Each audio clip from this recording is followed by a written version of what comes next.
Buenas noches nuevamente y bienvenidos a este canal. Estaba aquí estudiando un poco y me encontré con algo. No era ese el tema que iba a compartir con ustedes hoy, pero me encontré con algo por aquí que quiero compartírselos a ustedes y espero que sea de ayuda para ustedes. Pues en realidad el tema que yo estaba escribiendo en este tiempo para ustedes era los hermanos de Jesús. Pero buscando entre todo esto la información, llegué aquí a la página de Wikipedia y me encontré aquí con la Constitución Apostólica del Papa Pío XII.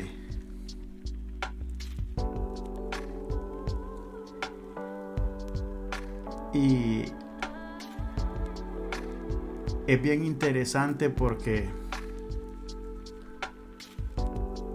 aquí es donde digo yo que la gente tiene que abrir su mente y poner mucha atención a las cosas que a veces la mayoría de los ciudadanos ignoramos. Y ha sido de bastante dicha poder encontrar esto. Son dos los temas de los cuales podemos hablar en pero hoy vamos a tocar uno y si nos queda tiempo pues hablaremos del otro. Pero miren, este tema tiene por nombre, es una Constitución Apostólica del Papa Pío XII y dice Magnificentissimos Deus, que quiere decir magnificentísimo Dios en latín, ¿verdad?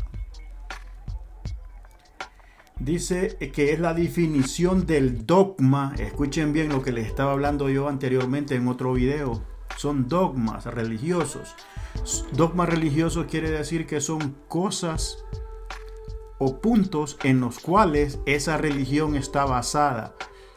En qué es lo que esa religión o esa secta o esa denominación cree.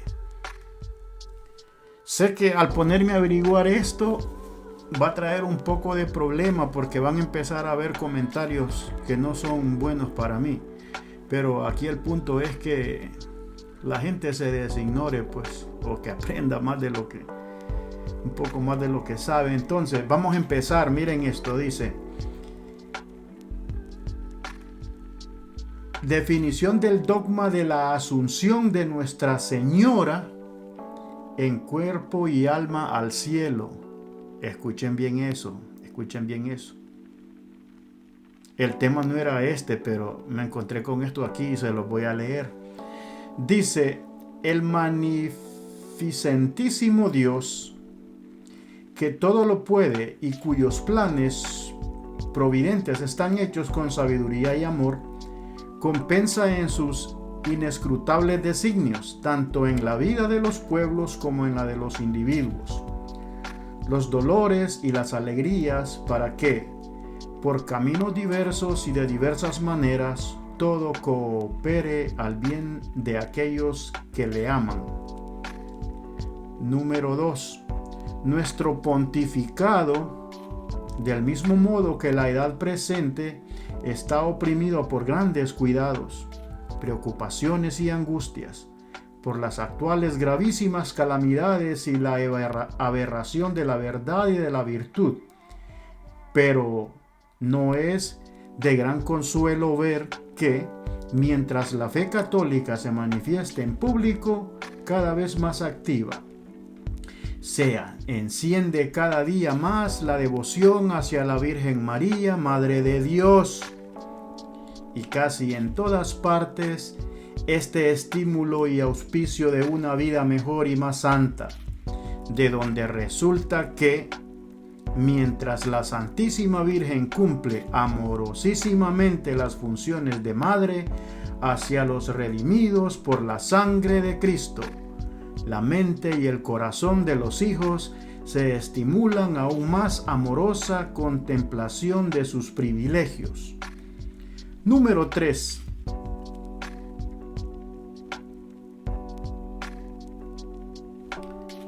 Número 3. En efecto, Dios, que desde toda la eternidad mira a la Virgen María con particular y plenísima complacencia, cuando vino la plenitud de los tiempos, ejecutó los planes de su providencia de tal modo que resplandecen en perfecta armonía los privilegios y las prerrogativas que con suma liberalidad le habían concedido. Y si en esta suma liberalidad y plena armonía de gracia fue su reconocida y cada vez mejor penetrada por la Iglesia en el curso de los siglos, en nuestro tiempo ha sido puesta a mayor luz el privilegio de la asunción corporal al cielo de la Virgen Madre de Dios María. Escuchen eso. La número 4. Este privilegio resplandeció con nuevo fulgor desde que nuestro predecesor Pío IX, de inmortal memoria, definió solemnemente el dogma de la Inmaculada Concepción de la Augusta Madre de Dios. Estos dos privilegios están en efecto estrechamente unidos entre sí. Cristo, con su muerte, venció la muerte y el pecado, y sobre el uno y sobre la otra reporta también la victoria en virtud de Cristo todo aquel que ha sido regenerado sobrenaturalmente por el bautismo. Pero por la ley general, Dios no quiere conceder a los justos el pleno efecto de esta victoria sobre la muerte, sino cuando haya llegado el fin de los tiempos. Por eso también los cuerpos de los justos se disuelven después de la muerte, y solo en el último día volverá a unirse cada uno con su propia alma gloriosa. Escuchen hasta aquí. Lo que les estoy diciendo yo es lo que está escrito aquí en este dogma. Entonces, anteriormente yo les había dicho a ustedes qué es un dogma. O sea, un dogma es como cuando usted tiene, vamos a decir, una iglesia. Usted forma una iglesia y usted forma las reglas o las normas o los estatutos de aquella congregación. ¿Sí me están entendiendo? Ok, entonces aquí lo que se está discutiendo es el hecho de que María es la Madre de Dios y de por sí ella es santa, divina y tiene que estar a la diestra de Dios, el Padre también. ¿Entienden? Vamos a seguir leyendo lo que dice el número 5. Dice: pero de esta ley general quiso Dios que fuera exenta la bienaventurada Virgen María. Escuchen bien lo que dijo el 4 y escuchen bien lo que dice el 5. Pero de esta ley general quiso Dios que fuera exenta la bienaventurada Virgen María. Ella, por privilegio de todo singular, venció el pecado con su concepción inmaculada. Por eso no estuvo sujeta a la ley de permanecer en la corrupción del sepulcro, ni tuvo que esperar la redención de su cuerpo hasta el fin del mundo. ¿Qué nos quiere decir esto? Que ella no murió, que ella está allá en el cielo ya. ¿Por qué? ¿Por qué nos dice eso? Porque a finales del número 4 dice: sino cuando haya llegado el fin de los tiempos. Por eso también los cuerpos de los justos se disuelven después de la muerte, y solo en el último día volverán a unirse cada uno con su propia alma gloriosa. El caso de nosotros en este caso, pero en el caso de la Virgen está exenta de esto, porque Dios así lo quiso. Porque ella es bienaventurada, la Virgen María. ella por privilegio de todo singular venció el pecado. Escuchen bien, ella venció el pecado con su concepción inmaculada, o sea, con haber dado a luz a Jesús. Ella salvó todos los pecados que ella tenía, fueron borrados en ese momento. Por eso no estuvo sujeta a la ley de permanecer en la corrupción del sepulcro. O sea, ella murió y no bajó al sepulcro, ¿verdad? Dice, ni tuvo que esperar la redención de su cuerpo hasta el fin del mundo. O sea que todos nosotros vamos a morir. Llegamos a la tumba y esperamos, y si va a haber un juicio, pues en ese juicio nuestro cuerpo y nuestro espíritu se van a juntar para un juicio. Pero en el caso de ella, no. Ella está allá arriba, ya esperando, ready. Ay, disculpen, les metí un poquito de otro idioma ahí, pero bueno, dice, por eso, dice el 6, miren, por eso, cuando fue solamente definido que la Virgen de Dios, María, estaba inmune de la mancha hereditaria de su concepción, los fieles se llenaron de una vez más viva esperanza de que cuanto antes fuera definido por el supremo magisterio de la Iglesia, de nuevo, el dogma de la asunción corporal al cielo de María Virgen. ¿Sí entienden la palabra dogma? Ok, entonces aquí estamos y vamos a seguir. Vamos a seguir porque me parece bien interesante esto que encontré aquí. ¿Para qué? Para que nos despejemos de esas dudas. Porque los católicos a veces, cuando, como les digo, yo no tengo ninguna religión, o sea, yo estoy aquí nada más haciéndoles saber a ustedes esto, y si me inclino un poco, sí, vamos a decirlo así, uno se inclina a veces por algunas cosas, pero les voy a decir algo. Esto que estoy escuchando yo aquí ahorita es lo mismo que los islámicos creen de María. Lo mismo que dice aquí es lo mismo que los islámicos o los que son partidarios del profeta Mahoma. Eso es lo mismo que ellos creen con respecto a María. Lo mismo, sin quitarle nada. Entonces, vamos a ir al número 7 que dice, efectivamente se vio que no solo los fieles particulares, sino los representantes de naciones o de provincias eclesiásticas y aún no pocos padres del Concilio Vaticano pidieron con vivas instancias a la sede apostólica esta definición. El 8.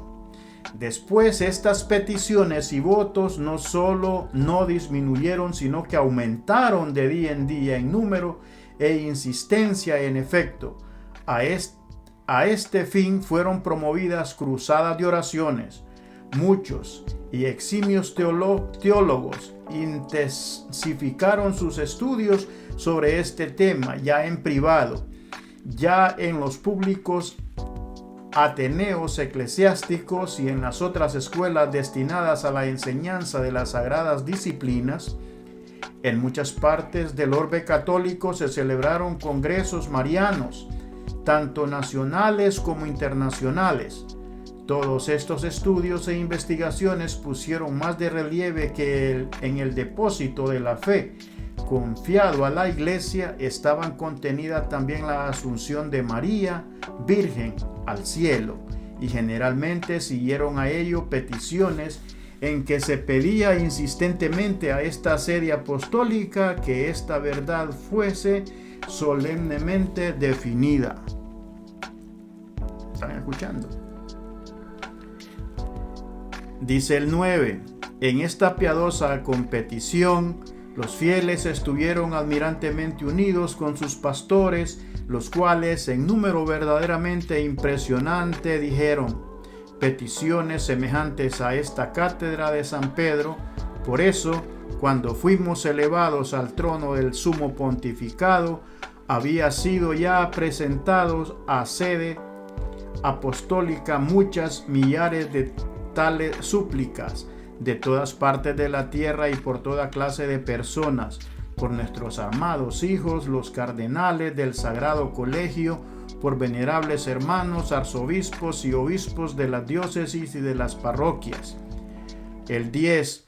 Por eso, mientras elevábamos a nuestros ardientes plegarias para que infundiese en nuestra mente la luz del Espíritu Santo, para decidir una causa tan importante, dimos especiales órdenes de que se iniciaran estudios más rigurosos sobre este asunto, y entre tanto se recogiesen y ponderasen cuidadosamente todas las peticiones que, desde el tiempo de nuestro predecesor Pío IX, de feliz memoria hasta nuestros días, había sido enviadas a esta sede apostólica a propósito de la asunción de la Beatísima Virgen María.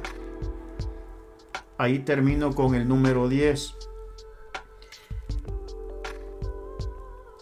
Ahí termino con el número 10 y vamos a seguir con el 11. Dice, pero como se trataba de cosa de tanta importancia y gravedad, creímos oportuno pedir directamente y en forma oficial a todos los venerables hermanos en el episcopado que nos expusiesen abiertamente su pensamiento. Por eso, el 1 de mayo de 1946 les dirigimos la carta Diapare Virginis Marie, en la que preguntábamos si vosotros, venerables hermanos, en vuestra eximia sabiduría y prudencia, creéis que la asunción corporal de la Beatísima Virgen se puede proponer y definir como dogma de fe, y si con vuestro clero y vuestro pueblo lo deseáis.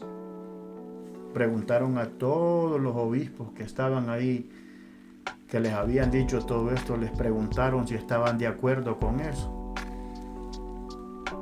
Dice, doctrina acorde al magisterio de la Iglesia. Este es el número 12 y este es el último. Dice, y aquellos que el Espíritu Santo ha puesto como obispos para elegir la Iglesia de Dios, han dado una otra pregunta, una respuesta casi unánime, afirmativa. Este singular acontecimiento del episcopado católico y de los fieles, al creer definible como dogma de la fe la asunción corporal al cielo de la Madre de Dios, presentándonos la enseñanza concorde del magisterio ordinario de la Iglesia y la fe concorde del pueblo cristiano, por él sostenida y dirigida, manifiesto por sí mismo de modo cierto e inifalible que tal privilegio es verdad, revelada por Dios y contenida en aquel divino depósito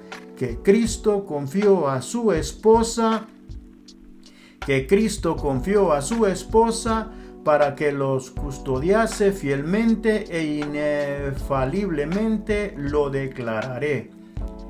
El magisterio de la Iglesia, no ciertamente por industria puramente humana, sino por asistencia del Espíritu de verdad, y por ese inefaliblemente cumple su mandato de conservar perennemente puras e íntegras las verdades reveladas, y las transmite sin contaminaciones, sin añadiduras, sin disminuciones.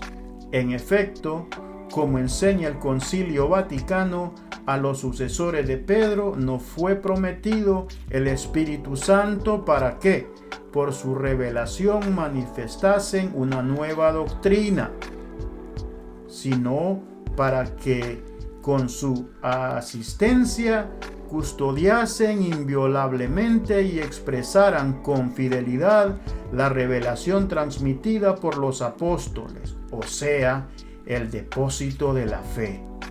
Por eso, del acontecimiento universal del magisterio ordinario de la Iglesia, se deduce un argumento cierto y seguro para afirmar que la asunción corporal de la bienaventurada Virgen María al cielo, la cual, en cuanto a lo celestial, glorificación del cuerpo virgenio de la augusta Madre de Dios, no podría ser conocida por ninguna facultad humana con sus solas fuerzas naturales.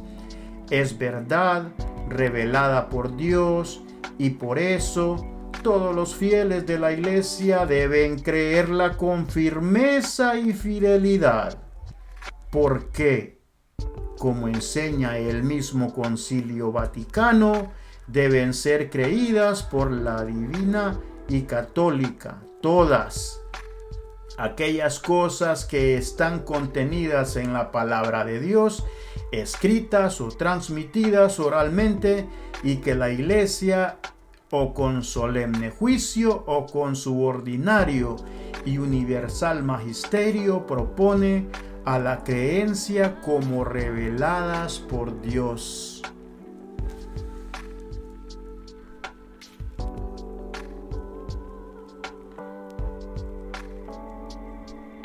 Esto es bastante extenso, por eso les dije yo que era un poco extenso, pero es muy importante que nos demos cuenta, y se los voy a seguir leyendo para que vayamos quedando claro en esto. Entonces, miren ustedes, así como está pasando con esto que estamos viendo aquí nosotros, que les estoy leyendo yo a ustedes, y ustedes pueden buscarlo en Google. Esto que yo les estoy leyendo a ustedes, así mismo pasó con los libros canónicos de la iglesia. Esos concilios que se hacían, estos eran los temas que se trataban. Que si el Espíritu Santo era verdadero, que si Dios existía, que si Jesús existía, que Jesús era hijo de Dios, que Jesús era hijo del Espíritu Santo, que yo lo vi que Jesús volaba, que yo lo vi que caminaba pero que no miraba huellas. Todo esto son dogmas de la Iglesia Católica. Entonces aquí es donde yo me pongo a pensar. Esto que yo les estoy leyendo aquí, no lo lee cualquier católico. En este concilio están reunidos aquí para tratar algo que no todo el mundo conoce. Ese grupo de obispos que están ahí están decidiendo por todos, por toda la humanidad. Y lo que ellos digan, así es. Es como les estaba diciendo de la canonización de los libros, de la canonización de los libros de la iglesia, de la Biblia, y todas esas cosas. Así vienen pasando todos los acontecimientos desde los tiempos después de Pablo, no Pablo, sino después de Pablo, o sea, como en el año 110, 120, 150, por ahí así. Entonces eso es lo que viene sucediendo. Entonces vamos a seguir leyendo. Me parece que está un poco interesante la lectura, y dice, miren, en el testimonio de la fe en la Asunción, el número 13 dice: de esta fe común de la iglesia se tuvieron desde la antigüedad a lo largo del curso de los siglos varios testimonios, indicios y vestigios de tal fe. Se fue manifestando cada vez más con claridad. 14. Los fieles, guiados e instruidos por sus pastores, aprendieron también de la Sagrada Escritura que la Virgen María, durante su peregrinación terrena, llevó una vida llena de preocupaciones, angustias y dolores, y que se verificó lo que el santo viejo Simeón había predicho, que una agudísima espada le traspasaría el corazón a los pies de la cruz de su divino Hijo, nuestro Redentor. Igualmente no encontraron dificultad en admitir que María haya muerto del mismo modo que su unigénito, pero esto no les impidió creer y profesar abiertamente que no estuvo sujeta a la corrupción del sepulcro, su sagrado cuerpo, y que no fue reducida a putrefacción. Escuchen bien ustedes esto. Y cenizas, el augusto tabernáculo del Verbo Divino. Así, iluminados por la divina gracia e impulsados por el amor hacia aquella que es Madre de Dios y Madre de nuestra Dulcísima, han contemplado con luz cada vez más clara la armonía maravillosa de los privilegios que el providentísimo Dios concedió al alma socia de nuestro Redentor y que llegaron a una tal altísima cúspide a la que jamás ningún ser creado, exceptuada la naturaleza humana de Jesucristo, había llegado.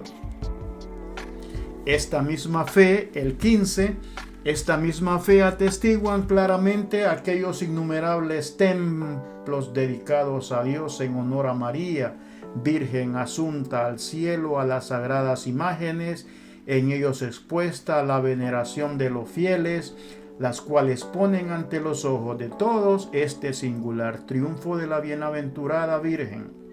Además, ciudades, diócesis, regiones fueron puestas bajo el especial patrocinio de la Virgen, asunta al cielo.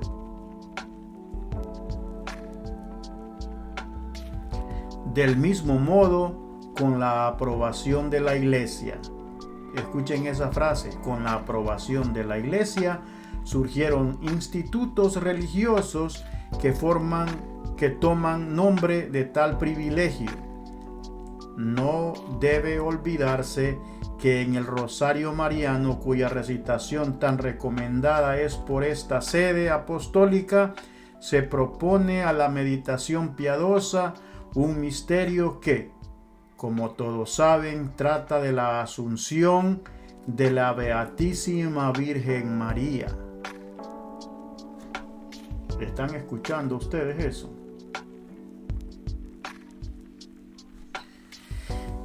Entonces, con esto miren, lo que sucede aquí es esto. Esta es la manera en cual en un concilio se hacen estas cosas. Pero lo que lleva a esto es otra creencia, siempre de la Iglesia Católica, que en un momento más adelante, en otro video, yo les voy a explicar esta parte. La otra parte habla de el Ineffabilis Deus. Este es Ineffabilis Deus. El otro es Magnificentissimus Deus. El otro, este es uno y hay otro que lo escribe otro Padre Pío. Entonces, lo que les quiero decir yo con esto es de que esta parte que la vamos a dejar inconcluso hasta ahí, porque todavía queda parte que leer acá. Y lo que les decía anteriormente, que todas estas creencias, estos dogmas vienen de la misma iglesia. Ellos son los encargados de proclamar estos dogmas.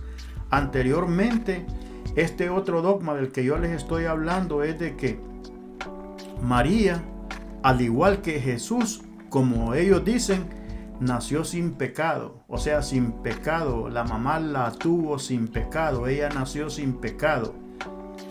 O sea, María nació milagrosamente, igual que Jesús nació milagrosamente. Entonces, este es el asunto.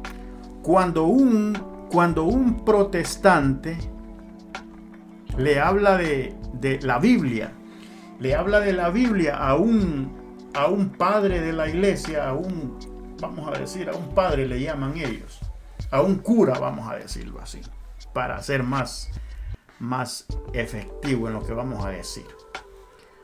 Cuando un cura se pone con un protestante a hablar acerca de la iglesia, de estas cosas, para el cura, este era mi tema anteriormente y llegué a esto. Cuando uno se pone con un cura, con un sacerdote, con un padre, a discutir este tipo de cosas, ellos siempre van a la Biblia y sacan el versículo correcto que le van a dar la respuesta a la persona protestante. ¿Saben por qué hacen eso ellos? Y tienen mucha razón. Porque todo esto, desde los principios, ellos han diseñado estas escrituras. Este Nuevo Testamento fue diseñado por ellos. Entonces, cuando un protestante que se formó después de la Reforma, en el año 1500, hasta esta fecha, y las sectas protestantes son muy nuevas.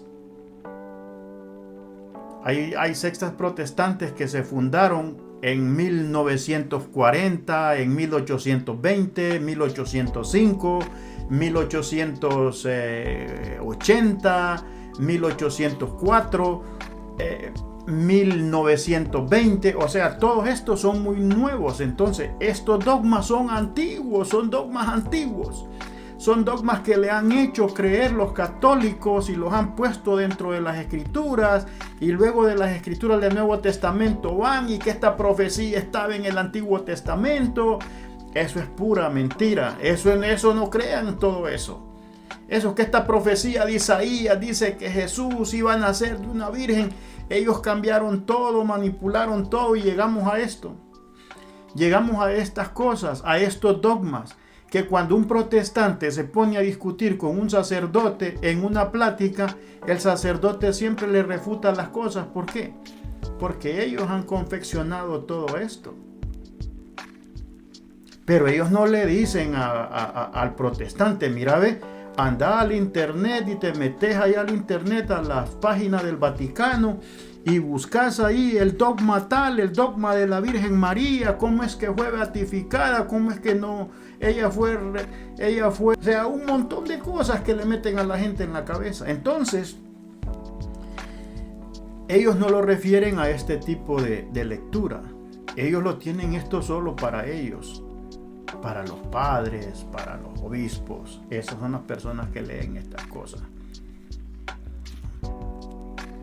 Entonces al ciudadano común no le dicen estas cosas. Al ciudadano común solo le dicen, usted tiene que creer en esto, lo que están leyendo aquí, ¿verdad? Que por fe la Virgen María no gustó la muerte, que no se pudrió en el sepulcro. Todos vamos a pasar por ese proceso. Todos.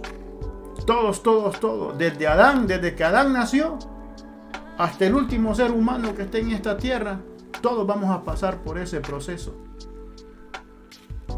Estos son dogmas, al igual que los pentecosteses tienen su dogma, los mormones tienen su dogma, los adventistas tienen su dogma, todas las sectas, les dije anteriormente yo, del cristianismo, todas tienen su dogma, tienen sus estatutos. El creer por fe tenés que creer. ¿Sí me entienden? Nadie tiene la verdad absoluta en esto. Nadie tiene la verdad absoluta. Siempre, por fe vos vas a averiguar esto, por fe vas a averiguar lo otro. Así. Y llegué a este tema porque les quería hablar acerca de los hermanos de Jesús, el cual también dicen ellos, cuando uno le pregunta, no, María tuvo hermanos. No, ¿cómo va a tener hermanos? Esos eran primos de ella, esos eran primos de Jesús. Que José se había casado con una mujer y que la mujer se separó con él, era divorciado, le dejó los hijos y María se los terminó de crecer. Ya en este tiempo ya no existe eso de que por fe yo voy a creer esto. No voy a creer por fe. Hay que investigar, sentarse, investigar, y después llámenme y yo le contesto. ¿Sí me entiende? Entonces, dice que el dogma de la Inmaculada Concepción establece que María fue concebida sin mancha de pecado original. Oigan bien, que María fue concebida sin mancha de pecado original y que fue proclamada por el Papa Pío IX el 8 de diciembre de 1854 en la bula Ineffabilis Deus, en el dogma de la Asunción, que señala que María, tras su vida terrenal, fue elevada en cuerpo y alma a la gloria celestial. ¿Se imaginan eso ustedes? Entonces, en algún tiempo adelante, en un tiempito en el futuro, yo les voy a hablar del otro dogma, Y así le voy a ir buscando algunas cosas de las diferentes sectas o denominaciones religiosas de hoy en día. Así que muchas gracias por estarnos acompañando esta noche, siempre rogándoles que puedan darle like, compartir, suscribirse al canal, que lo hagamos crecer para que hagamos programas en vivo y ustedes puedan interactuar conmigo. Así que les deseo muy buenas noches y cuídense.